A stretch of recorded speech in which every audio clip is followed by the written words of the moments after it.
মা খেতে বসলে? খেতে বসে গেলাম তোমাদের খাইয়ে দিয়ে। সবই রান্না ঠিক আছে, কিন্তু আজকে আমার সব থেকে বেশি ভালো লেগেছে এই জিনিসটা, মশলা বেগুন ভাজা। আর নিম বেগুন তো আবার কারো পছন্দ নাকি? তবে তো দিয়ে নিন, এটা হাঁসের ডিমের কারি করলাম, আমি ডিম খাই না। ওই জন্যই তো দিয়ে নিন। আমাকে বেগুনটা রাখবে, নালে ভেজে দেবে পরে। এটা দেবো? হ্যাঁ, দারুণ হয়েছে বেগুনটা। একটু মুখে দেবো, দা একটু। একটু খা না।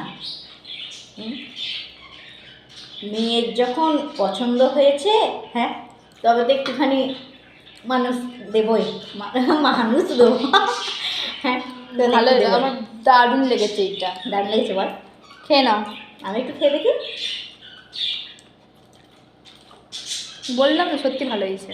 চালের গুঁড়ি দিয়ে মশলা দিয়ে খুব সুন্দর করে দিয়েছিলাম, আর গরম ছিল আরও ভালো লাগছিল। দারুণ।